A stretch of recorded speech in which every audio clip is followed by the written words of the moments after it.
الحمد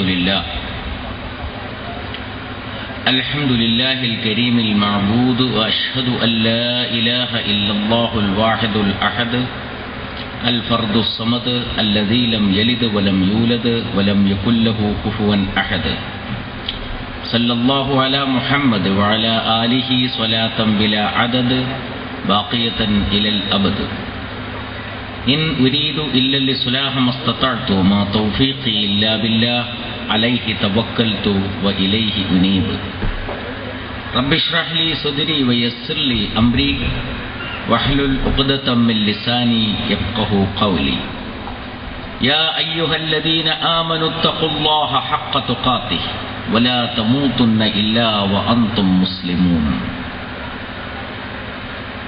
പ്രിയമുള്ള സഹോദരന്മാരെ, സഹോദരികളെ,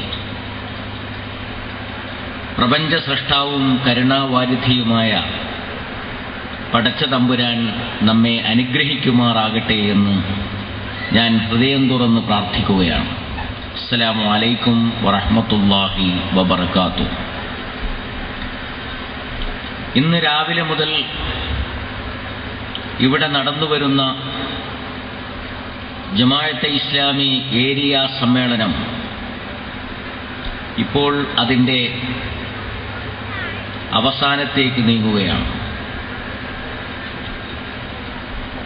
ഈ ഏരിയയിലെ ജമാഅത്തെ ഇസ്ലാമി പ്രവർത്തകരുടെ ക്ഷണം സ്വീകരിച്ചുകൊണ്ട് ഇവിടെ വന്നു ചേർന്നിട്ടുള്ള എല്ലാ സഹോദരികൾക്കും സഹോദരന്മാർക്കും ജമാഅത്തെ ഇസ്ലാമി കേരള ഘടകത്തിൻ്റെ പേരിൽ ഊഷ്മളമായ അഭിവാദനങ്ങൾ അർപ്പിക്കുകയാണ്. രാവിലെ മുതൽ ജമാഅത്തെ ഇസ്ലാമിയെക്കുറിച്ചും അതിൻ്റെ പോഷക പ്രസ്ഥാനങ്ങളെക്കുറിച്ചും അവയുടെ നയപരിപാടികളെക്കുറിച്ചുമുള്ള വർത്തമാനങ്ങൾ വിവിധ ശൈലിയിലും സ്വഭാവത്തിലും നിങ്ങൾ കേട്ടുകൊണ്ടിരിക്കുകയായിരുന്നു. ആ പ്രഭാഷണങ്ങൾക്കും ചർച്ചകൾക്കും സമാപനം കുറിച്ചുകൊണ്ട് കൂടുതൽ ഫലപ്രദമായി നിങ്ങളോട് സംസാരിക്കാൻ കഴിയണമെങ്കിൽ നേരത്തെ എന്തൊക്കെ വശങ്ങൾ വന്നുപോയി, എന്തൊക്കെ വശങ്ങൾ വരാതിരുന്നുപോയി എന്നതിനെ സംബന്ധിച്ചുള്ള സാമാന്യമായ അറിവെങ്കിലും എനിക്കുണ്ടാകണമായിരുന്നു. ആ അറിവിന്റെ അഭാവത്തിൽ ഒരു പ്രഭാഷണം നടത്തുമ്പോൾ ഒരു സമ്പൂർണവും സമഗ്രവുമായ ഒരു പ്രഭാഷണം നടത്താനോ നേരത്തെ പരാമർശിക്കപ്പെട്ടിട്ടില്ലാത്ത വസ്തുതകൾ മാത്രം നിങ്ങളുടെ മുമ്പാകെ വെക്കാനോ കഴിഞ്ഞു കൊള്ളണമെന്നില്ല. ആ പരിമിതി ഈ പ്രഭാഷണത്തിന് ധാരാളമുണ്ടാകും. എന്നിരുന്നാലും ഇസ്ലാമിക പ്രസ്ഥാനത്തിന്റെ അടിത്തറയുമായി ബന്ധപ്പെട്ടതും അതിൻ്റെ ഇപ്പോഴത്തെ നയനിലപാടുകളുമായി ബന്ധപ്പെട്ടതുമായ ചില കാര്യങ്ങൾ നിങ്ങളുടെ ശ്രദ്ധയിൽപ്പെടുത്തണം എന്നാണ് ഞാൻ ആഗ്രഹിക്കുന്നത്. 1941 ഇന്ത്യയിലെ പ്രഗത്ഭരായ 70-ൽ പരം പണ്ഡിതന്മാരും നേതാക്കന്മാരും ചേർന്നുകൊണ്ട് ജമാഅത്തെ ഇസ്ലാമി എന്ന ഒരു സംഘടനയ്ക്ക് രൂപം നൽകിയിട്ടുണ്ടായിരുന്നത്. അന്ന് പക്ഷേ ഇന്ത്യ സ്വതന്ത്രമായിരുന്നില്ല. ഇന്ത്യയും പാകിസ്ഥാനും ബംഗ്ലാദേശും ഉൾക്കൊള്ളുന്ന ഒരു ഐക്യഭാരതമായിരുന്നു അന്നുണ്ടായിരുന്നത്. പിന്നീട് ഇന്ത്യ സ്വതന്ത്രമായതോടുകൂടി രാജ്യം 2 കഷ്ണങ്ങളായി വിഭജിക്കപ്പെട്ടു. 1948 അവശേഷിക്കുന്ന ഇന്ത്യയിൽ ജമാഅത്തെ ഇസ്ലാമി ഹിന്ദ് എന്ന പേരിൽ ഈ പ്രസ്ഥാനം പുനഃസംഘടിപ്പിക്കപ്പെട്ടു. അത് പുനഃസംഘടിപ്പിക്കപ്പെട്ടതിന് ശേഷം ഇന്ത്യയിൽ നിലനിൽക്കുന്ന സാമൂഹ്യ അന്തരീക്ഷവും ഇന്ത്യയുടെ രാഷ്ട്രീയ പശ്ചാത്തലവും ഇസ്ലാമിൻ്റെയും മുസ്ലിങ്ങളുടെയും ഇന്ത്യൻ സമൂഹത്തിൻ്റെയും അവസ്ഥകളും പഠിച്ചു മനസ്സിലാക്കി ഇന്ത്യയെപ്പോലുള്ള ഒരു രാജ്യത്തിനിണങ്ങുന്ന വിധം ഇന്ത്യൻ സമൂഹത്തോട് രാജിയായി നിൽക്കുന്ന വിധം ജമാഅത്തെ ഇസ്ലാമി അതിൻ്റെ പ്രവർത്തന പദ്ധതികൾ കരുപ്പിടിപ്പിക്കുകയായിരുന്നു. ഇന്ന് 60 കൊല്ലത്തിന് ശേഷം ഈ പ്രസ്ഥാനം വളരെ പ്രബലമായ ഒരു പ്രസ്ഥാനമാണ്. വളരെ കുറച്ച് അംഗങ്ങളും പ്രവർത്തകരും മാത്രമേ ഉള്ളൂവെങ്കിലും വളരെ കുറച്ച് അനുഭാവികളും അഭ്യുദയകാംക്ഷികളും അനുയായികളും മാത്രമേ ഉള്ളൂവെങ്കിലും ഈ പ്രസ്ഥാനം ഇന്ന് ശ്രദ്ധിക്കപ്പെടുന്ന ഒരു പ്രസ്ഥാനമാണ്. ഇന്ത്യയിൽ ഇസ്ലാമിന്റെ ഭാഗത്തു നിന്നോ മുസ്ലിങ്ങളുടെ ഭാഗത്തു നിന്നോ എന്തെങ്കിലും അറിയണമെന്നാരെങ്കിലും ആഗ്രഹിച്ചാൽ ആദ്യമായി ശ്രദ്ധിക്കുന്ന ശബ്ദം, ശ്രദ്ധിക്കേണ്ട ശബ്ദവും ജമാഅത്തെ ഇസ്ലാമിയുടേതാണ്. ഇന്ത്യയിലുടനീളം വേരുകളും ശാഖകളുമുള്ള ഈ ചെറിയ പ്രസ്ഥാനം വലിയ ഒരു വിദ്യാഭ്യാസ ശൃംഖല തന്നെ രാജ്യത്ത് നടത്തിക്കൊണ്ടിരിക്കുന്നുണ്ട്. രാജ്യത്ത് നിലനിൽക്കുന്ന മുഴുവൻ ഭാഷകളിലും ജീവത്തായ പത്രപ്രസിദ്ധീകരണങ്ങൾ ഈ പ്രസ്ഥാനം നടത്തിക്കൊണ്ടിരിക്കുന്നു. രാജ്യത്ത് നിലനിൽക്കുന്ന ലിപിയുള്ളതും ഇല്ലാത്തതുമായ ഭാഷകളിൽ, ലിപിയില്ലാത്ത ഭാഷകളിൽ ഏത് ലിപിയാണോ ഉപയോഗിച്ചുകൊണ്ടിരിക്കുന്നത് ആ ലിപിയിൽ ജമാഅത്തെ ഇസ്ലാമി വിശുദ്ധ ഖുർആൻ പരിഭാഷയും ഇസ്ലാമിനെ കുറിച്ചുള്ള ഗ്രന്ഥങ്ങളും അച്ചടിച്ച് പ്രസിദ്ധപ്പെടുത്തിക്കൊണ്ടിരിക്കുന്നു. തികച്ചും ജനാധിപത്യ സ്വഭാവത്തിലാണ് ഈ പ്രസ്ഥാനം കെട്ടിപ്പടുക്കപ്പെട്ടിട്ടുള്ളത്.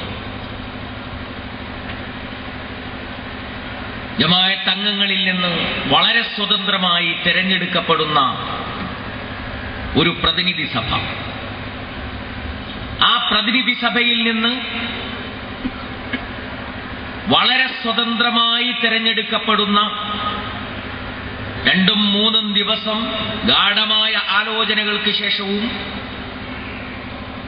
ആളുടെ വ്യക്തിത്വത്തെ കീറിമുറിച്ചുള്ള ചർച്ചകൾക്ക് ശേഷവും തിരഞ്ഞെടുക്കപ്പെടുന്ന ഒരു അമീർ, അങ്ങനെ തന്നെ തിരഞ്ഞെടുക്കപ്പെടുന്ന ഒരു ഷൂറ, ഒരു സെക്രട്ടറി, തികച്ചും ജനാധിപത്യ സ്വഭാവത്തിൽ പെട്ടുകൊണ്ടിരിക്കുന്ന ഒരു സംഘടനയാണ് ജമാഅത്തെ ഇസ്ലാമി. ഓരോ 4 വർഷം കൂടുമ്പോഴും അതിന്റെ നേതൃത്വത്തെ തിരഞ്ഞെടുക്കുവാൻ അത് ജാഗ്രത പുലർത്താറുണ്ട്. ഓരോ 4 വർഷത്തിനും പുതിയ നേതൃത്വത്തെ തിരഞ്ഞെടുക്കുന്നുവെന്ന് മാത്രമല്ല, കഴിഞ്ഞ 4 വർഷത്തെ പ്രവർത്തന പദ്ധതികൾ വിലയിരുത്തിക്കൊണ്ട്, നയനിലപാടുകൾ വിലയിരുത്തിക്കൊണ്ട് പുതിയ 4 വർഷത്തേക്കുള്ള നയനിലപാടുകൾ സ്വീകരിച്ചുകൊണ്ടിരിക്കുന്നു. ഓരോ 4 വർഷവും പ്രവർത്തന പദ്ധതികളെ വിലയിരുത്തുകയും നയസമീപനങ്ങൾ അവലോകനം ചെയ്യുകയും ചെയ്തുകൊണ്ട് അടുത്ത 4 വർഷത്തേക്കുള്ള നയസമീപനങ്ങളും പ്രവർത്തന പദ്ധതികളും തയ്യാറാക്കിക്കൊണ്ടിരിക്കുന്ന, പരിവർത്തനങ്ങളിലൂടെ കടന്നുപോയിക്കൊണ്ടിരിക്കുന്ന, കാലത്തിന്റെ ചുവരെഴുത്തുകൾ വായിച്ച് ചരിത്രത്തിൽ നിന്ന് പാഠം ഉൾക്കൊണ്ട് പുരോഗമിച്ച് മുന്നോട്ട് നീങ്ങിക്കൊണ്ടിരിക്കുന്ന പുരോഗമനാത്മകമായ ഒരു ആദർശ പ്രസ്ഥാനമാണ് ജമാഅത്തെ ഇസ്ലാമി എന്ന് പറയുന്നത്. ഈ ജമാഅത്തെ ഇസ്ലാമി രൂപീകരിക്കപ്പെട്ടതിന് ഒരാഗോള സാഹചര്യമുണ്ടായിരുന്നു. ആഗോള സാഹചര്യത്തിൽ ജമാഅത്തെ ഇസ്ലാമി മാത്രമല്ല രൂപീകരിക്കപ്പെട്ടത്, ലോകത്തിന്റെ വിവിധ ഭാഗങ്ങളിൽ ജമാഅത്തെ ഇസ്ലാമിയെ പോലുള്ള ഇസ്ലാമിക പ്രസ്ഥാനങ്ങൾ വേറെയും രൂപീകരിക്കപ്പെട്ടിരുന്നു. അതിനുദാഹരണമാണ് അറബ് ലോകത്ത് പ്രവർത്തിച്ചുകൊണ്ടിരിക്കുന്ന അൽ ഇഖ്വാനുൽ മുസ്ലിമൂൻ എന്ന സംഘടന. അൽ ഇഖ്വാനുൽ മുസ്ലിമൂൻ എന്ന സംഘടന അറബ് ലോകത്തും ജമാഅത്തെ ഇസ്ലാമി എന്ന പ്രസ്ഥാനം ഇന്ത്യ ഉപഭൂഖണ്ഡത്തിലും ഏതാണ്ട് ഒരേ കാലഘട്ടത്തിൽ രംഗത്ത് വരികയും വളർന്നു വരികയും ചെയ്തിട്ടുള്ള പ്രസ്ഥാനങ്ങളാണ്. ഞാൻ പറഞ്ഞു, സവിശേഷമായ ഒരാഗോള സാഹചര്യത്തിലാണ് ഈ പ്രസ്ഥാനം ജന്മമെടുത്തത്.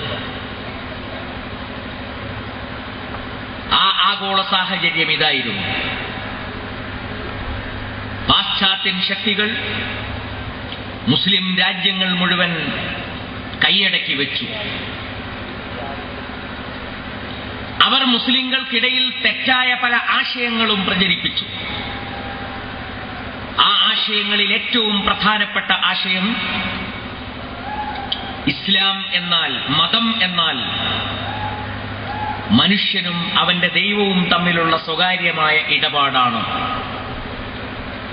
മനുഷ്യന്റെ സാമൂഹ്യ മേഖലയിലേക്കോ രാഷ്ട്രീയ മേഖലയിലേക്കോ മനുഷ്യന്റെ സാമ്പത്തിക മേഖലയിലേക്കോ കടന്നു വരാനുള്ള അർഹതയോ അവകാശമോ മതങ്ങൾക്കില്ല, അതുകൊണ്ട് ഇസ്ലാമിനുമില്ല എന്നുള്ളതായിരുന്നു മുസ്ലിങ്ങൾക്കിടയിൽ അവർ പ്രചരിപ്പിച്ച ആശയം. ഈ ആശയം മുസ്ലിങ്ങളിലുടനീളം പ്രചരിക്കുകയും പല മുസ്ലിങ്ങളും, മുസ്ലിം പണ്ഡിതന്മാർ വരെ അതിന്റെ വക്താക്കളും പ്രയോക്താക്കളുമായി രംഗത്ത് വരികയും ചെയ്ത ഒരു സാഹചര്യത്തിൽ അല്ല, ഇസ്ലാം സമഗ്രവും സമ്പൂർണവുമായ ഒരു ജീവിത പദ്ധതിയാണ്. മനുഷ്യന്റെ മുഴുവൻ മേഖലകളെയും സ്പർശിക്കുന്ന, മനുഷ്യന്റെ മുഴുവൻ പ്രശ്നങ്ങൾക്കും പരിഹാരം നിർദ്ദേശിക്കുന്ന ഒരു സമ്പൂർണ്ണ ജീവിത പദ്ധതിയാണ് എന്നുള്ള ആശയമാണ് ഈ ഇസ്ലാമിക പ്രസ്ഥാനങ്ങൾ ജനങ്ങളുടെ മുമ്പാകെ വെച്ചിട്ടുണ്ടായിരുന്നത്.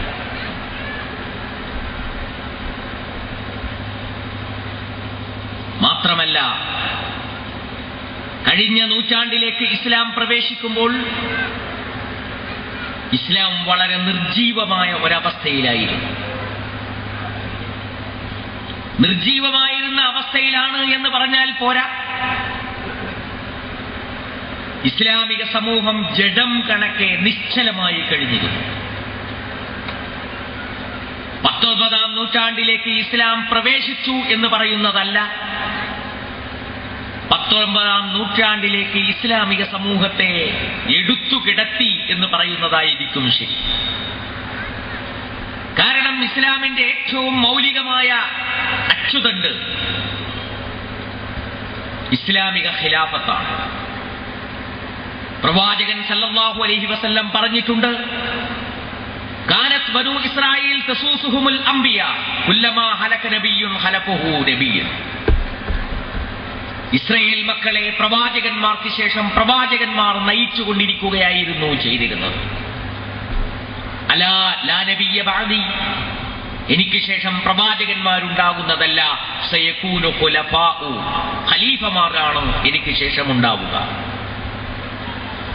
റസൂലുള്ളാഹി സല്ലല്ലാഹു അലൈഹി വസല്ലം വഫാത്തായ സന്ദർഭത്തിൽ കിബാർ സഹാബത്ത് എല്ലാവരും കൂടി ഒരുമിച്ച് കൂടിക്കൊണ്ട് തിരുജടം മറവ് ചെയ്യുന്നതിന് മുമ്പ് ഇസ്ലാമിന് ഒരു നേതൃത്വത്തെ തെരഞ്ഞെടുക്കുകയാണ് ചെയ്തിട്ടുള്ളത്. ആ സന്ദർഭത്തിൽ അബൂബക്കർ സിദ്ദീഖ് റളിയല്ലാഹു തആല അൻഹു ചെയ്തിട്ടുള്ള പ്രൗഢമായ പ്രഭാഷണത്തിൽ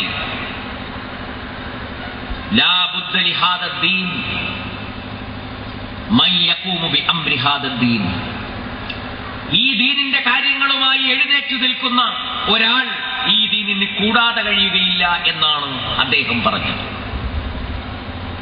4 ഖലീഫമാർക്ക് ശേഷം ആ ഖിലാഫത്ത് കുറച്ച് രാജാധിപത്യത്തിന് വഴിമാറിയിരുന്നുവെങ്കിലും ഇസ്ലാമിക സമൂഹത്തിന് പൂർണ്ണമായ അർത്ഥത്തിൽ നേതൃത്വം നൽകുന്ന ഒരു ഖിലാഫത്ത് വ്യവസ്ഥ പരിമിതമായ ഒരളവിലെങ്കിലും കഴിഞ്ഞ നൂറ്റാണ്ടിന്റെ പകുതിയുടെ ആദ്യ പകുതി വരെ ഉണ്ടായിരുന്നു. എന്നാൽ പാശ്ചാത്യർ, വിശേഷിച്ച് ബ്രിട്ടീഷുകാർ ഇടപെട്ട് ആ ഖിലാഫത്തിനെ തന്നെ നശിപ്പിച്ചു കളഞ്ഞു. അന്നാണ് ഖിലാഫത്ത് സമരങ്ങളും ഖിലാഫത്ത് പോരാട്ടങ്ങളും ഇന്ത്യയടക്കമുള്ള രാജ്യങ്ങളിൽ ഉണ്ടായിരുന്നത്. ഖിലാഫത്ത് തകർന്നു എന്നുള്ളതാണ് ഇസ്ലാമിക സമൂഹത്തിന്റെ അപചയത്തിന്റെ ഒന്നാമത്തെ വിഷയം. ഖിലാഫത്ത് ഇസ്ലാമിക സാമൂഹ്യഘടനയുടെ നട്ടല്ല. ആ നട്ടെല്ലൊടിഞ്ഞാൽ പിന്നെ ഇസ്ലാമിക സമൂഹത്തിന് നേരെ നിൽക്കാൻ കഴിയില്ല.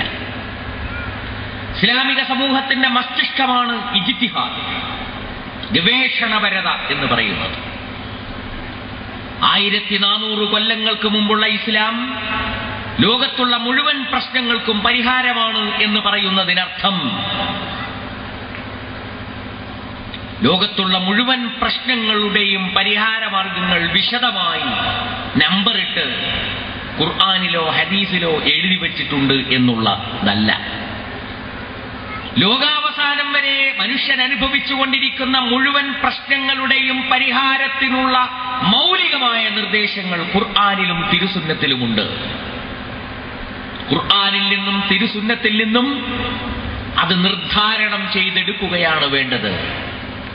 നിർദ്ധാരണം ചെയ്തെടുക്കുന്ന പ്രക്രിയക്കാണ് ഇജ്തിഹാദ് എന്ന് പറയുന്നത്.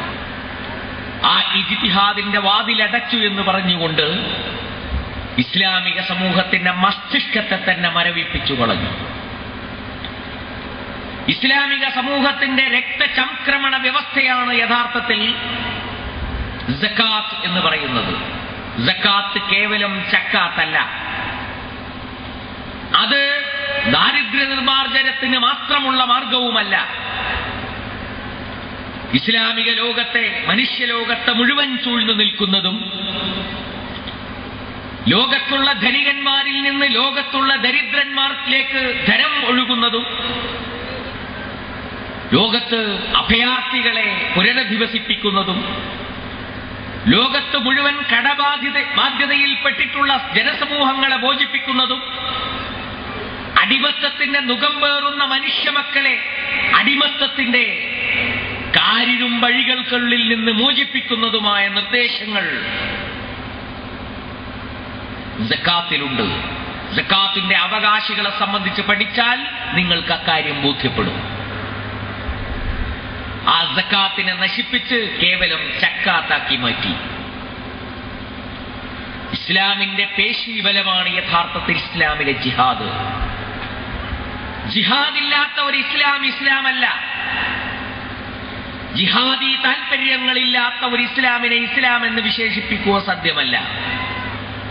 ജിഹാദ് എന്ന് പറയുന്ന ഇസ്ലാമിന്റെ ശക്തിയെ ഇസ്ലാമിൽ നിന്ന് വലിച്ച് ഊരിയെറിയാൻ വേണ്ടിയിട്ട് ബ്രിട്ടീഷുകാർ പ്രവാചകന്മാരെ തന്നെ നിയോഗിക്കുകയുണ്ടായി.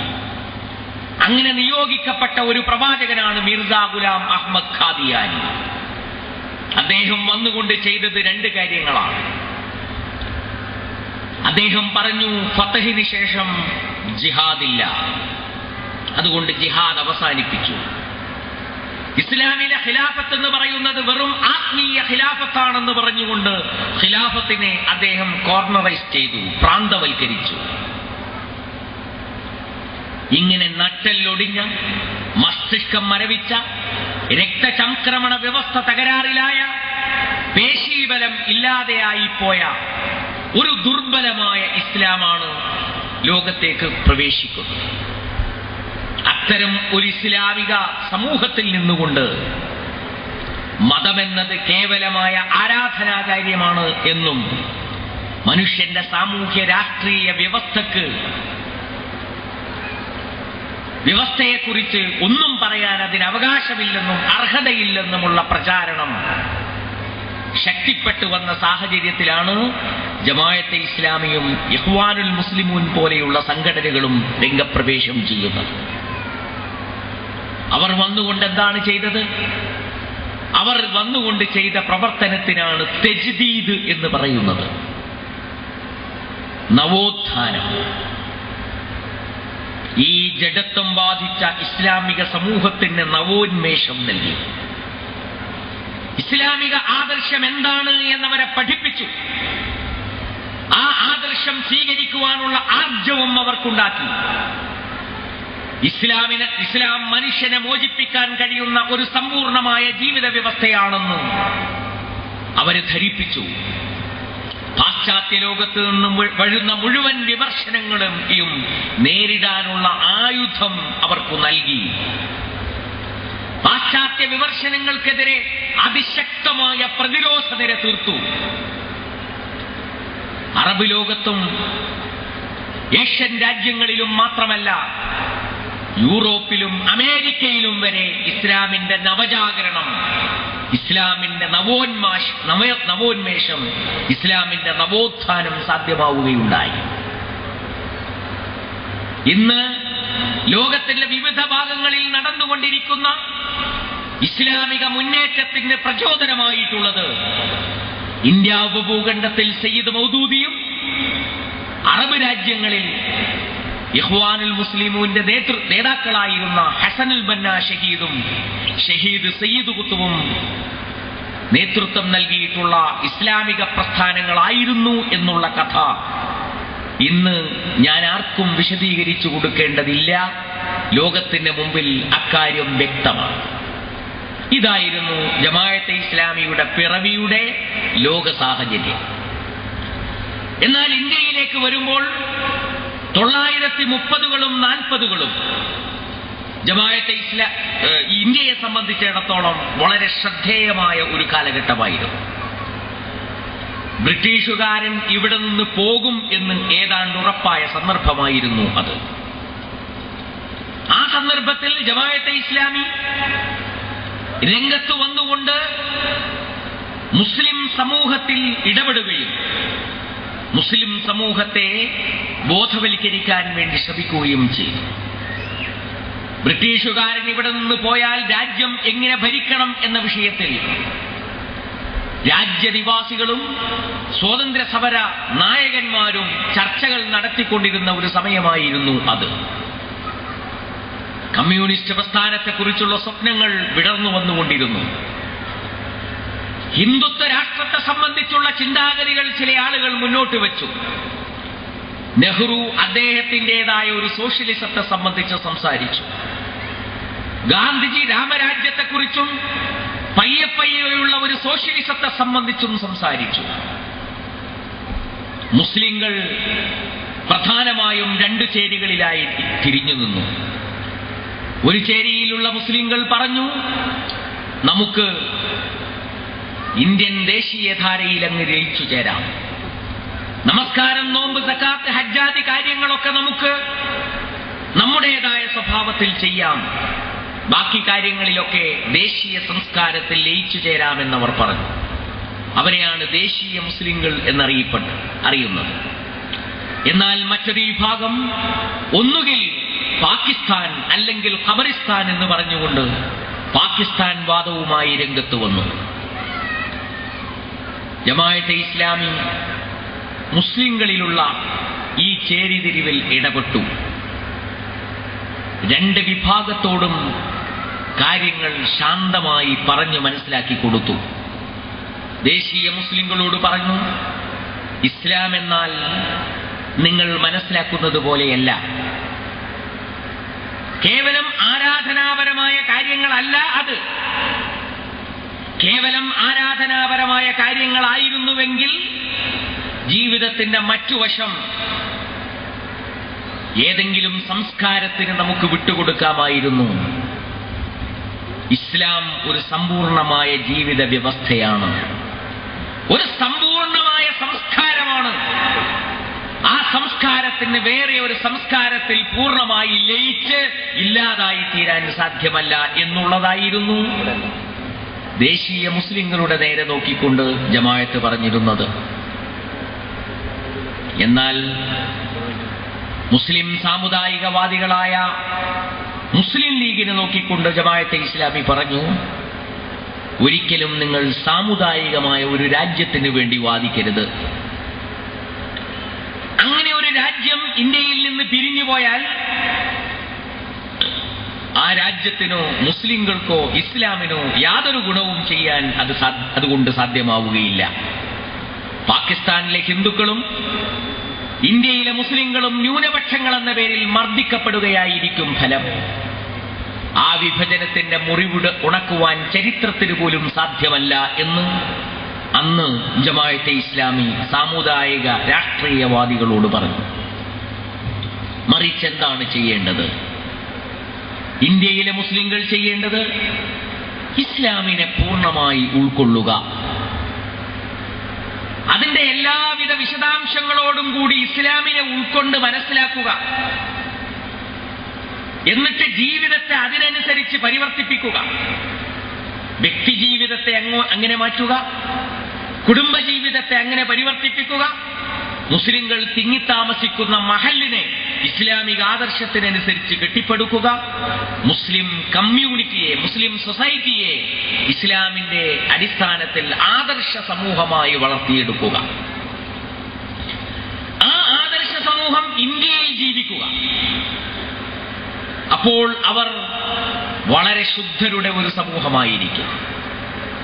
വളരെ ഉദാത്തമായ സ്വഭാവ ഗുണങ്ങളും സംസ്കാര ഗുണങ്ങളുമുള്ള ഒരു കമ്മ്യൂണിറ്റിയായിത്തീരും. ആ കമ്മ്യൂണിറ്റി ഹിന്ദുക്കളും ക്രിസ്ത്യാനികളും സിഖുകാരും ഉൾക്കൊള്ളുന്ന ഒരു രാജ്യത്ത് നിന്നാൽ മറ്റുള്ള ജനവിഭാഗങ്ങളോട് സ്നേഹത്തോടുകൂടിയും സൗഹാർദ്ദത്തോടുകൂടിയും ഇടപഴകിയാൽ ഈ കമ്മ്യൂണിറ്റിയോട് ജനങ്ങൾക്ക് മതിപ്പുണ്ടാകും, ജനങ്ങൾക്ക് സ്നേഹമുണ്ടാകും, ജനങ്ങൾ അവരെ മുഖവിലക്കെടുക്കും. അവരോട് ജനങ്ങൾക്ക് യാതൊരു വിദ്വേഷവും ഉണ്ടാവുകയില്ല. അങ്ങനെ വരുമ്പോൾ അവരുടെ ആദർശവും അവരുടെ വിശ്വാസവും അവരുടെ ജീവിതചര്യയും പഠിക്കുവാൻ അവർ മുന്നോട്ട് വരും. സാധാരണ ജനങ്ങൾ മുന്നോട്ട് വരും. അവർക്ക് ബോധ്യമുണ്ടെങ്കിൽ അത് അംഗീകരിക്കും, ബോധ്യമില്ലെങ്കിൽ അതിനെ അവർ തള്ളിക്കളയും. എങ്കിലും സ്നേഹത്തോടും സൗഹാർദ്ദത്തോടും കൂടി ഒരു നേതൃത്വത്തിന് കീഴിൽ മുസ്ലിങ്ങൾക്ക് ഈ ബഹുസ്വര രാജ്യത്തിൽ, ഈ ജനാധിപത്യ രാജ്യത്ത് ജീവിക്കുവാനുള്ള അവസരമുണ്ടാകും എന്നുള്ളതായിരുന്നു ജമാഅത്തെ ഇസ്ലാമി രാജ്യത്തിലെ മുസ്ലിങ്ങളുടെ മുമ്പാകെ വെച്ചിട്ടുള്ള ആശയം.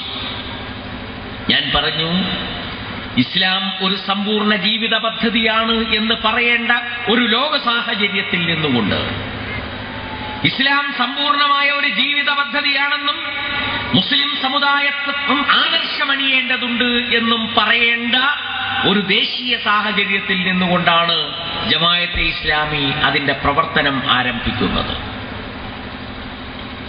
ഒരു സമ്പൂർണ്ണ ജീവിത പദ്ധതിയായി ഇസ്ലാമിനെ അവതരിപ്പിക്കുന്നു എന്നതുകൊണ്ട് തന്നെ അക്കാലം മുതൽ ജമാഅത്തെ ഇസ്ലാമിയുടെ അജണ്ടയിൽ രാഷ്ട്രീയവും ഉണ്ടായിരുന്നു.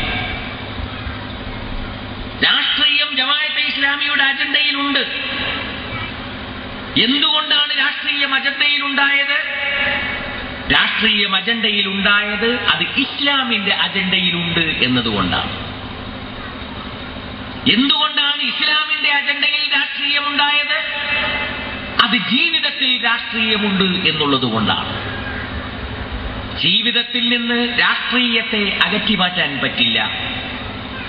അതുകൊണ്ട് സമ്പൂർണ്ണ ജീവിത പദ്ധതിയായ ഇസ്ലാമിൽ നിന്നും രാഷ്ട്രീയത്തെ അകറ്റി നിർത്താൻ പറ്റില്ല. അതുകൊണ്ട് തന്നെ ഇസ്ലാമിനെ സമഗ്രമായി ഉൾക്കൊള്ളുകയും ഇസ്ലാമിനെ സമഗ്രമായി അവതരിപ്പിക്കുകയും ചെയ്യുന്ന ഒരു പ്രസ്ഥാനത്തിന് രാഷ്ട്രീയത്തെ ജീവിതത്തിൽ നിന്ന് മാറ്റി നിർത്താൻ പറ്റില്ല. അതുകൊണ്ട് ജമാഅത്തെ ഇസ്ലാമിയുടെ അജണ്ടയിൽ എക്കാലവും രാഷ്ട്രീയമുണ്ട്. അത് ജീവിതത്തിന്റെ ഭാഗമായതുകൊണ്ട്, അത് ഇസ്ലാമിന്റെ ഭാഗമായതുകൊണ്ട് അത് ജമാഅത്തെ ഇസ്ലാമിയുടെ അജണ്ടയിലും കർമ്മപരിപാടികളിലും സ്ഥാനം പിടിച്ചിട്ടുണ്ട്. ചില ആളുകൾ മതരാഷ്ട്രീയ പ്രസ്ഥാനമാണെന്ന് പറയാറുണ്ട്. അല്ല, ഇതൊരു ജീവിത പ്രസ്ഥാനമാണ്. ജീവിതത്തിൽ രാഷ്ട്രീയമുള്ളതുകൊണ്ട് ജമാഅത്തെ ഇസ്ലാമിയിലും ഉണ്ട് എന്ന് മാത്രമേ ഉള്ളൂ. രാഷ്ട്രീയം എന്ന ആ പോയിന്റിൽ എന്താണ് ജമാഅത്തെ ഇസ്ലാമിയുടെ അടിസ്ഥാനം? വിശ്വാസപരമായ അടിസ്ഥാനം എന്ത്? ഇസ്ലാമിലെ എല്ലാ വിഷയത്തെക്കുറിച്ചുള്ള കാഴ്ചപ്പാടും തൗഹീദുമായി ബന്ധമുണ്ട്. തൗഹീദുമായി ബന്ധമില്ലാത്ത ഒരു ഭാഗവും ഇസ്ലാമിലില്ല, ഒരു ഭാഗവും ജീവിതത്തിലുമില്ല. അതുകൊണ്ട് രാഷ്ട്രീയം എന്ന് നാം പേരിട്ട് വിളിക്കുന്ന വിഷയത്തിലും തൗഹീദുമായി ബന്ധപ്പെട്ട മൗലികമായ ഒരു പോയിന്റ് ഉണ്ട്. എന്താണ് രാഷ്ട്രീയം? രാഷ്ട്രീയം എന്ന് പറഞ്ഞാൽ രാഷ്ട്രവുമായി ബന്ധപ്പെട്ടത് എന്നാണ് അർത്ഥം. രാഷ്ട്രവുമായി ബന്ധപ്പെട്ട എന്ത്? രാഷ്ട്രവുമായി ബന്ധപ്പെട്ട നിയമങ്ങൾ, അതാണ് രാഷ്ട്രീയം. രാഷ്ട്രവുമായി ബന്ധപ്പെട്ട നിയമങ്ങൾ, നിയമങ്ങളുടെ നിർവഹണം, നിയമങ്ങളുടെ നിർമ്മാണം, നിയമങ്ങളുടെ വ്യാഖ്യാനം, ആ നിയമങ്ങൾ ലോകത്ത് നടപ്പാക്കൽ, ഇതൊക്കെയാണ് രാഷ്ട്രീയം എന്ന് പറയുന്നത്. അപ്പോൾ രാഷ്ട്രീയത്തിലുള്ള തൗഹീദ് എന്താണ്? രാഷ്ട്രീയത്തിലുള്ള തൗഹീദ് നിയമനിർമ്മാണാധികാരം അല്ലാഹുവിനാണ് എന്നുള്ള വിശ്വാസമാണ്. ഇതാണ് രാഷ്ട്രീയത്തിലെ തൗഹീദ്.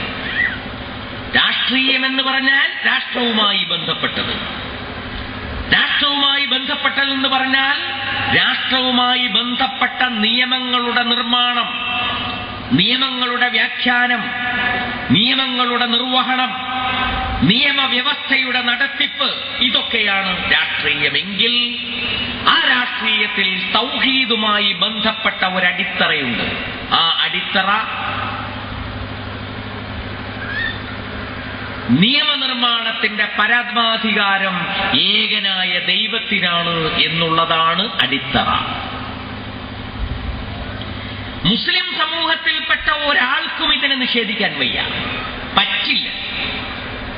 തൗഹീദിൽ നിന്ന് വ്യത്യസ്തമായ ഒരു കാര്യമാണ് രാഷ്ട്രീയം എന്ന് പറയാൻ ഒരൊറ്റ മുസ്ലിമിനും സാധ്യമല്ല. കാരണം ഏതൊരു മുസ്ലിമും അടിസ്ഥാനപരമായി ശാരിഅ അല്ലാഹുവാണ് എന്നുള്ള കാര്യം അംഗീകരിച്ചിരിക്കണം. ശാരിഅ അല്ലാഹുവാണ് എന്നുള്ള കാര്യം അംഗീകരിക്കാത്ത ഒരു മുസ്ലിം ഉണ്ടാവില്ല. ഇനിൽ ഹുക്മു ഇല്ലാ ലില്ലാഹ്, ഹുക്മ് അല്ലാഹുവിന് മാത്രം. നിയമനിർമ്മാണത്തിന് മനുഷ്യർക്ക് പരമാധികാരമുണ്ട് എന്ന് ആരെങ്കിലും വിശ്വസിക്കുന്നുണ്ടെങ്കിൽ ശാരിഅ അല്ലാഹുവാണ് എന്നുള്ള ഇസ്ലാമിന്റെ മൗലികമായ തത്വത്തിന് വിരുദ്ധമാണത് എന്നവർ മനസ്സിലാക്കണം. ഈമാനുമായി അഖീദയുമായി ബന്ധപ്പെട്ട രാഷ്ട്രീയത്തിന്റെ ബിന്ദു ഇതാണ് ജമാഅത്തെ ഇസ്ലാമിയെ സംബന്ധിച്ചിടത്തോളം. ഇതുകൊണ്ടാണ് ജമാഅത്തെ ഇസ്ലാമി എന്ത് കാര്യം പറയുമ്പോഴും ഈ തൗഹീദുമായി കൂട്ടിച്ചേർത്തുകൊണ്ട് പറയുന്നത്. കാരണം ഇതിന്റെ അസ്ല് കിടക്കുന്നത് തൗഹീദിൽ തന്നെയാണ്. ലാ ഇലാഹ ഇല്ലല്ലാഹ്, അല്ലാഹു ഒഴികെ ഒരിലാഹുമില്ല. ആരാധിക്കാനും അനുസരിക്കാനും വണങ്ങാനും വഴങ്ങാനും ഏകനായ ഒരു ശക്തി മാത്രമേയുള്ളൂ. അവൻ അനുസരിക്കപ്പെടേണ്ടവനാണ്. അതുകൊണ്ട് അനുസരിക്കുവാനുള്ള നിയമങ്ങൾ അവന്റെ ഭാഗത്ത് നിന്നാണ് ഉണ്ടാകേണ്ടത്. ഇതാണ് രാഷ്ട്രീയത്തിൽ ജമാഅത്തെ ഇസ്ലാമിയുടെ ഏറ്റവും മൗലികമായ പോയിന്റ്. ഈ പോയിന്റ് ഞാൻ ഇങ്ങനെ പറയുമ്പോൾ ഒരുപക്ഷെ ഇത് സാമുദായികമെന്ന് ആക്ഷേപിക്കപ്പെടാനുള്ള സാധ്യതയുണ്ട്. ഇത് ഇസ്ലാമിന്റെ ഒരു മൗലികവാദമാണ് എന്ന് വിശേഷിപ്പിക്കാനുള്ള സാധ്യതയുണ്ട്. എന്നാൽ ഒരു പൊതുസമൂഹത്തിന് മനസ്സിലാകുന്ന ഭാഷയിൽ ഇതേ പോയിന്റ് നമുക്ക് പറയാം. അതെന്താണ്? നിയമനിർമ്മാണത്തിന് ജനങ്ങൾക്കുള്ള അധികാരം പരമസ്വതന്ത്രമാണ് എന്ന് പറയരുത്. ജനങ്ങളിൽ 51 പേർ അനുവദനീയമെന്ന് പറഞ്ഞാൽ അനുവദനീയമാവുകയും 49 പേർ അനുവദനീയമാണെന്ന് പറഞ്ഞാൽ അനുവദനീയമല്ലാതിരിക്കുകയും ചെയ്യുന്ന ജനങ്ങളിൽ ഭൂരിപക്ഷത്തെ അനുസരിച്ച് ഒരു കാര്യത്തിന്റെ ഗുണദോഷങ്ങളെയും അനുവദനീയതയെയും അനനുവദനീയതയെയും വിധിയെയും വിലക്കിനെയും വിലയിരുത്തുന്ന ഒരു സ്വതന്ത്ര സംവിധാനം ഉണ്ടാകാൻ പാടില്ല എന്ന് ഈ നാട്ടിലെ ഏതു മതവിശ്വാസിയും അംഗീകരിച്ചേ പറ്റൂ. എന്താണ് നിങ്ങൾ വിചാരിക്കുന്നത്? 51 പേർ ഒരു കാര്യം ശരിയാണെന്ന് പറഞ്ഞാൽ ശരിയാവുക, 49 പേർ ശരിയാണെന്ന് പറയുന്നത് തെറ്റാവുക. ഇത് മതസമൂഹങ്ങൾക്ക് അംഗീകരിച്ചു കൊടുക്കാൻ കഴിയുന്ന ഒരു കാര്യമല്ല. മതസമൂഹങ്ങൾ വിശ്വസിക്കുന്നു സനാതനമായ മൂല്യങ്ങളുണ്ട് ലോകത്ത്, അനാദിയായ മൂല്യങ്ങൾ, അനന്തമായ മൂല്യങ്ങൾ.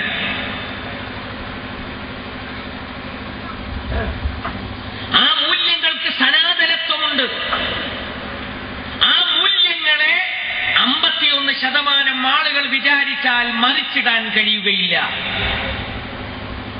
മനുഷ്യൻ എവിടെയെങ്കിലും നിയമനിർമ്മാണം നടത്തുന്നുവെങ്കിൽ ആ മൂല്യങ്ങളുടെ അടിത്തറയിൽ നിന്നുകൊണ്ട് ദൈവത്തിന്റെ പ്രവാചകന്മാർ ലോകത്ത് പ്രചരിപ്പിച്ചിട്ടുള്ള, വേദഗ്രന്ഥങ്ങൾ ലോകത്ത് നൽകിയിട്ടുള്ള ആ സനാതന മൂല്യങ്ങളുടെ അടിത്തറയിൽ നിന്നുകൊണ്ട് അതിനെ മാനദണ്ഡമായി അംഗീകരിച്ചുകൊണ്ടുള്ള ഒരു നിയമനിർമ്മാണമല്ലാതെ പരമസ്വതന്ത്രമായ ഒരു നിയമനിർമ്മാണത്തിന് ജനങ്ങളിൽ ഭൂരിപക്ഷത്തിന് അവകാശമില്ലെന്ന് വിശ്വസിക്കാതെ ഒരു മതവിശ്വാസിക്കും ഇവിടെ ജീവിക്കുക സാധ്യമല്ല. ഇതാണ് ജമാഅത്തെ ഇസ്ലാമിയുടെ രാഷ്ട്രീയവുമായി ബന്ധപ്പെട്ട ഏറ്റവും വലിയ അടിസ്ഥാനം എന്ന് പറയും. നമ്മൾ ആഗ്രഹിക്കുന്നത് ദൈവിക കൽപ്പനകൾക്കനുസരിച്ച് ഒരു സാമൂഹ്യ വ്യവസ്ഥയും ഒരു നാഗരികതയും ഈ ലോകത്ത് കെട്ടിപ്പടുക്കലാണ്. വേദഗ്രന്ഥങ്ങളുടെ കൽപ്പനകൾക്കനുസരിച്ച് പ്രവാചകന്മാർ ലോകത്ത് പ്രചരിപ്പിച്ചിട്ടുള്ള സമാന്തരമായ മൂല്യങ്ങളുടെ അടിത്തറകളിൽ നിന്നുകൊണ്ട് ഒരു സാമൂഹ്യ വ്യവസ്ഥ ഈ രാജ്യത്തും ലോകത്തും കെട്ടിപ്പടുക്കണമെന്നാണ് ജമാഅത്തെ ഇസ്ലാമി ആഗ്രഹിക്കുന്നത്. ഇതാണ് ജമാഅത്തെ ഇസ്ലാമിയുടെ ഏറ്റവും മുഖ്യമായ രാഷ്ട്രീയമായ അജണ്ട. ഇത് മറച്ചു വെക്കേണ്ട കാര്യമല്ല. ഇത് മറച്ചു വെക്കേണ്ട കാര്യമല്ല. ദൈവനിഷേധപരമായ അടിത്തറകളിൽ നിന്ന് ഈ രാജ്യത്തിന്റെയും ലോകത്തിന്റെയും സാമൂഹ്യ നാഗരിക വ്യവസ്ഥയെ കടമുഴക്കിയെടുത്തുകൊണ്ട്, അടിയോടെ പറിച്ചെടുത്തുകൊണ്ട് ദൈവവിശ്വാസത്തിന്റെ അടിത്തറയിലേക്ക് മാറ്റിപ്പടിയുക എന്നുള്ളതാണ്, ദൈവിക നിർദ്ദേശങ്ങളുടെ അടിത്തറയിലേക്ക് തിരുത്തിപ്പണിയുക എന്നുള്ളതാണ് ജമാഅത്തെ ഇസ്ലാമി രാഷ്ട്രീയ രംഗത്ത് ലക്ഷ്യമാക്കുന്ന സമൂലമായ വിപ്ലവം. ഈ സമൂലമായ വിപ്ലവത്തിലൂടെ മാത്രമേ ലോകത്തുള്ള മുഴുവൻ പ്രശ്നങ്ങളുടെയും പരിഹാരമുണ്ടാവുകയുള്ളൂ. ബിജെപി വന്നതുകൊണ്ടോ കോൺഗ്രസ് വന്നതുകൊണ്ടോ ഇടതുപക്ഷം വന്നതുകൊണ്ടോ രാജ്യത്തിന്റെ മുഴുവൻ പ്രശ്നങ്ങളും പരിഹരിക്കാൻ കഴിയില്ല. കേരളത്തിൽ UDF അധികാരത്തിൽ വന്നതുകൊണ്ടോ LDF അധികാരത്തിൽ വന്നതുകൊണ്ടോ കേരളത്തിന്റെ പ്രശ്നങ്ങൾ പരിഹരിക്കാൻ കഴിയുകയില്ല. കേരളത്തിന്റെയും ഇന്ത്യയുടെയും ലോകത്തിന്റെയും പ്രശ്നങ്ങൾ സമൂലമായി പരിഹരിക്കാൻ കഴിയണമെങ്കിൽ, ക്ഷേമവും ഐശ്വര്യവും സമാധാനവും ഈ ലോകത്ത് കളിയാടണമെങ്കിൽ പ്രവാചകന്മാർ കൊണ്ടുവന്നിട്ടുള്ള നിർദ്ദേശങ്ങൾക്കനുസരിച്ച്, വേദഗ്രന്ഥങ്ങൾ ചൂണ്ടിക്കാണിച്ചിട്ടുള്ള കാര്യങ്ങൾക്കനുസരിച്ച്, സനാതന മൂല്യങ്ങളുടെ അടിസ്ഥാനത്തിൽ ഒരു രാഷ്ട്രവും ലോകവും കെട്ടിപ്പടുക്കണം. ഇതാണ് ജമാഅത്തെ ഇസ്ലാമിയുടെ മൗലികമായ രാഷ്ട്രീയം എന്ന് പറയുന്നത്. അത് അഹോരാത്രം പരിശ്രമിച്ചുകൊണ്ടിരിക്കുന്നത് അതിനു വേണ്ടിയാണ്. ആരാധനകൾ അർപ്പിച്ചുകൊണ്ടിരിക്കുന്നു ദൈവത്തിന്റെ മുമ്പിൽ. ദൈവത്തെ അനുസരിക്കുവാനുള്ള പ്രതിജ്ഞ പുതുക്കിക്കൊണ്ടിരിക്കുന്നു. കുടുംബത്തെ ഇസ്ലാമികമായ നിയമങ്ങൾക്കനുസൃതമായി വളർത്തിയെടുക്കുവാൻ ജമാഅത്ത് ശ്രമിക്കുന്നു. ജമാഅത്തിന് സ്വാധീനമുള്ള മഹല്ലുകളിൽ സ്നേഹത്തിന്റെയും സൗഹാർദ്ദത്തിന്റെയും അടിസ്ഥാനത്തിൽ മനുഷ്യ സമത്വത്തെക്കുറിച്ചുള്ള കാഴ്ചപ്പാടിന്റെ അടിസ്ഥാനത്തിൽ, മനുഷ്യൻ ഒന്നാണ് എന്ന കാഴ്ചപ്പാടിന്റെ അടിസ്ഥാനത്തിൽ എല്ലാ വിഭാഗങ്ങളെയും ഉൾച്ചേർത്തുകൊണ്ട് സമാധാന സുന്ദരമായിട്ടുള്ള ഒരു മഹല്ല്, ഒരു ഗ്രാമം പണിയാൻ നാം പരിശ്രമിച്ചുകൊണ്ടിരിക്കുന്നു. രാജ്യത്തെ സംബന്ധിച്ചും ലോകത്തെക്കുറിച്ചും സംസാരിക്കുമ്പോൾ ഇത്തരമൊരു രാജ്യത്തെക്കുറിച്ചും ഇത്തരമൊരു ലോകത്തെക്കുറിച്ചും ജമാഅത്ത് സംസാരിച്ചു കൊണ്ടിരിക്കുന്നു. ഈ ലോകത്ത് ഐശ്വര്യവും സമാധാനവും ലഭിക്കുവാൻ മാത്രമല്ല, പരലോകത്ത് മോക്ഷവും സ്വർഗവും ലഭിക്കുവാനും മനുഷ്യൻ വ്യക്തി എന്ന നിലയിലും കുടുംബം എന്ന നിലയിലും സമൂഹം എന്ന നിലയിലും രാഷ്ട്രമെന്ന നിലയിലും ലോക പൗരൻ എന്നുള്ള നിലയിലും ആ ദൈവിക നിർദ്ദേശങ്ങളും പ്രവാചകന്മാരുടെ കൽപ്പനകളും വേദഗ്രന്ഥങ്ങളുടെ കൽപ്പനകളും അംഗീകരിച്ചിരിക്കണം എന്നാണ് ജമാഅത്തെ ഇസ്ലാമി സിദ്ധാന്തിക്കുന്നത്. ഈ ലോകത്തും പരലോകത്തും വിജയം വേണമെങ്കിൽ മനുഷ്യൻ അത് അംഗീകരിക്കുക മാത്രമേ നിവൃത്തിയുള്ളൂ. ഇതാണ് ജമാഅത്തെ ഇസ്ലാമിയുടെ ഏറ്റവും മൗലികമായ കാഴ്ചപ്പാട്. ജമാഅത്തെ ഇസ്ലാമി ഇടതുപക്ഷത്തിന് പിന്തുണ നൽകിയപ്പോ ആളുകൾ ഇങ്ങനെ ചോദിക്കുകയാണ്, ഇടതുപക്ഷം വന്നാൽ എന്താകും, ഇടതുപക്ഷം വന്നാൽ എന്താകും. അവർ ചോദിക്കുന്നത് കേട്ടാൽ തോന്നും ജമാഅത്തെ ഇസ്ലാമി ഇത്തവണ വോട്ട് ഇടതുപക്ഷത്തിന് നൽകി എന്നതുകൊണ്ട് നാട്ടിന്റെ മുഴുവൻ പ്രശ്നങ്ങളും പരിഹരിക്കാൻ ഇടതുപക്ഷത്തിന് കഴിയും എന്ന് ഞങ്ങൾ വിശ്വസിക്കുന്നു എന്ന്. അങ്ങനെ വിശ്വസിക്കുന്ന കൂട്ടരല്ല ജമാഅത്തുകാർ. പ്രശ്നം പരിഹരിക്കണമെങ്കിൽ വഴി വേറെയാണ്. അതിന് നമ്മൾ അടിയോടെ മാറേണ്ടി വരും. അതിനുവേണ്ടി നാം പരിശ്രമിച്ചുകൊണ്ടിരിക്കുകയും ചെയ്യുന്നുണ്ട്. അപ്പോൾ ചില ആളുകൾ ചോദിക്കുന്നു, അങ്ങനെ സമൂലമായ പരിവർത്തനത്തിനാണ് നിങ്ങൾ ആഗ്രഹിക്കുന്നതെങ്കിൽ പിന്നെ എന്തിനാണ് നിലവിലുള്ള വ്യവസ്ഥയുടെ ഉപകരണങ്ങളായ തെരഞ്ഞെടുപ്പുകളെ നിങ്ങൾ ഉപയോഗപ്പെടുത്തുന്നത്? അതിന് കാരണം രണ്ടാണ്. ഒരു കാരണം, സമൂലമായ പരിവർത്തനം ഉണ്ടാകുന്നതുവരെ കാത്തു നിൽക്കാൻ സമയമില്ല. അതുവരെ മനുഷ്യൻ പോയി തുലയട്ടെ, മനുഷ്യൻ പോയി ചാകട്ടെ എന്ന് വെക്കാൻ ജമാഅത്തെ ഇസ്ലാമിക്ക് കഴിയില്ല. അതുകൊണ്ട് താരതമ്യേന നന്മയുള്ള സമൂഹങ്ങൾ അധികാരത്തിലേക്ക് വരികയും തിന്മയുള്ള സമൂഹങ്ങൾ അധികാരത്തിൽ നിന്ന് പിന്മാറ്റം ചെയ്യപ്പെടുകയും വേണ്ടതുണ്ട്. ഇതാണ് ഒരു കാരണം. സമൂലമായ വ്യവസ്ഥാമാറ്റം സംഭവിച്ചില്ലെങ്കിലും മനുഷ്യന് ഇവിടെ നിന്ന് പൊറുക്കണം. മനുഷ്യന്റെ അടിസ്ഥാന ആവശ്യങ്ങൾ നിർവഹിക്കപ്പെടണം. നാം എടുക്കുന്ന തീരുമാനങ്ങൾ താൽക്കാലികമായി അതിന് സഹായകമായി തീരണം. ഇതാണ് ഒന്നാമത്തെ വശം. രണ്ടാമത്തെ വശം, വ്യവസ്ഥാ മാറ്റത്തിന് നിലവിലുള്ള വ്യവസ്ഥയെ തന്നെ ഉപകരണമാക്കി മാറ്റണം. നിലവിലുള്ള വ്യവസ്ഥകളുടെ ഉപകരണങ്ങളെ ഉപയോഗിച്ചുകൊണ്ട് തന്നെ വ്യവസ്ഥാ മാറ്റത്തിനുള്ള മൗലികമായ സന്നാഹങ്ങൾ ഒരുക്കുവാൻ വ്യവസ്ഥാ മാറ്റം ആഗ്രഹിക്കുന്ന ഏതൊരു പ്രസ്ഥാനത്തിനും ബാധ്യതയുണ്ട്. ഈ വ്യവസ്ഥയിൽ നിന്ന് മാറി ഏതെങ്കിലും മലമുകളിൽ ചെന്നിരുന്ന് സന്യസിച്ചതുകൊണ്ട് വ്യവസ്ഥ മാറുകയില്ല. ഈ വ്യവസ്ഥയിൽ ജീവിച്ച് ഈ വ്യവസ്ഥയുടെ ഉപകരണങ്ങൾ ഉപയോഗപ്പെടുത്തി ഈ വ്യവസ്ഥയുടെ ഉപകരണങ്ങളെ ഉപയോഗിച്ച് ഈ വ്യവസ്ഥയെ മാറ്റിയെടുക്കുവാനുള്ള പരിശ്രമം നടത്തുക എന്നുള്ളതും വ്യവസ്ഥാ മാറ്റം ആഗ്രഹിക്കുന്ന ഏതൊരു പ്രസ്ഥാനത്തിനും ആവശ്യം. ഈ രണ്ട് കാരണങ്ങളാലാണ് തിരഞ്ഞെടുപ്പ് പോലെയുള്ള ഈ വ്യവസ്ഥയുടെ ഉപകരണങ്ങളെ ജമാഅത്തെ ഇസ്ലാമി ഉപയോഗപ്പെടുത്തിക്കൊണ്ടിരിക്കുന്നത്. ചില ആളുകൾ ചോദിക്കുന്നു, നിങ്ങൾ ജനാധിപത്യത്തിനെതിരല്ലേ എന്ന്. ജമാഅത്തെ ഇസ്ലാമി ജനാധിപത്യത്തിനെതിരാണ്. അതേ അവസരത്തിൽ ജനാധിപത്യത്തെ പ്രശംസിച്ചിട്ടുമുണ്ട്. ജമാഅത്തിന്റെ പുസ്തകങ്ങൾ വായിക്കുമ്പോൾ കണ്ണു തുറന്ന് വായിക്കണം, ചിന്തിച്ചുകൊണ്ട് വായിക്കണം. ജനാധിപത്യത്തിന്റെ മൗലികമായ ഒരു പോയിന്റിനോട് ഞങ്ങൾക്ക് വിയോജിപ്പുണ്ട്. ഒരൊറ്റ പോയിന്റിനോട്, പക്ഷെ അത് മൗലികമായ പോയിന്റാണ്. ആ പോയിന്റാണ് ഞാൻ നേരത്തെ വിശദീകരിച്ചത്. മനുഷ്യൻ നിയമനിർമ്മാണ രംഗത്ത് സർവതന്ത്ര സ്വതന്ത്രനാണ് എന്ന കാഴ്ചപ്പാടിനെ അംഗീകരിക്കുവാൻ ജമാഅത്തിനാവില്ല.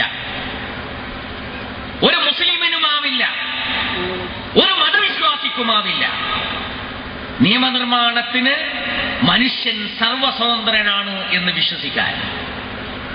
നിയമനിർമ്മാണം നടത്തുമ്പോൾ വേദഗ്രന്ഥങ്ങളെ പരിഗണിക്കേണ്ടതുണ്ട്, പ്രവാചകന്മാരുടെ വചനങ്ങളെ പരിഗണിക്കേണ്ടതുണ്ട്, സനാതനമായ മൂല്യങ്ങളെ പരിഗണിക്കേണ്ടതുണ്ട്. ആ പരിഗണനയിൽ നിന്നുകൊണ്ട് മാത്രമേ, ആ അടിത്തറയിൽ നിന്നുകൊണ്ട് മാത്രമേ ജനാധിപത്യത്തെ അംഗീകരിക്കുവാൻ ജമാഅത്തെ ഇസ്ലാമിക്ക് കഴിയുള്ളൂ. ജനാധിപത്യം എന്ന ആശയം സ്വതന്ത്രമായി പറയുമ്പോൾ സർവതന്ത്ര സ്വാതന്ത്ര്യം നിയമനിർമ്മാണത്തിന് മനുഷ്യന് നൽകുന്നു എന്നതുകൊണ്ടാണ് ജമാഅത്തെ ഇസ്ലാമി അതിനോട് വിയോജിക്കുന്നത്. എന്നാൽ ഒരു ഭരണനിർവഹണ രീതി എന്നുള്ള നിലയിൽ ഏകാധിപത്യത്തെക്കാളും സ്വേച്ഛാധിപത്യത്തെക്കാളും കുടുംബവാഴ്ചയെക്കാളും രാജവാഴ്ചയെക്കാളുമെല്ലാം മെച്ചപ്പെട്ട ഒരു ഭരണനിർവഹണ രീതിയാണ് ജനാധിപത്യം എന്ന് പറയുന്നത്. ഈ മൗലികമായ പോയിന്റിനോട് വിയോജിച്ചുകൊണ്ട് തന്നെ ജമാഅത്തെ ഇസ്ലാമിക്ക് സ്വീകരിക്കാൻ കഴിയുന്ന വശങ്ങളിലും രൂപങ്ങളിലും ഈ ജനാധിപത്യ സമ്പ്രദായത്തെ ഉപയോഗപ്പെടുത്തിക്കൊണ്ടിരിക്കുകയാണ്. ജനാധിപത്യ സമ്പ്രദായത്തെ ഉപയോഗിച്ചുകൊണ്ടേയിരിക്കും. എന്തിനു വേണ്ടിയാണ് ഉപയോഗിക്കുന്നത്? സമൂലമായ പരിവർത്തനം വരുന്നതുവരെ താരതമ്യേന മെച്ചപ്പെട്ട ഒരന്തരീക്ഷം ഈ ലോകത്ത് നിലനിൽക്കാൻ, സമൂലമായ പരിവർത്തനത്തിലേക്കുള്ള ചുവടുവെപ്പുകളെ തടയുന്ന ഘടകങ്ങളെ സമൂഹത്തിൽ നിന്ന് തട്ടിമാറ്റാൻ, ഈ രണ്ടാവശ്യത്തിനു വേണ്ടി ജനാധിപത്യത്തെ ജമാഅത്തെ ഇസ്ലാമി ഉപയോഗപ്പെടുത്തിക്കൊണ്ടിരിക്കും. അപ്പോൾ ചില ആളുകൾ ചോദിക്കുന്നു, നിങ്ങൾ മുമ്പ് ഹറാമാക്കിയത് എങ്ങനെയാണ് ഇപ്പോൾ ഹലാലാക്കുന്നത് എന്ന്.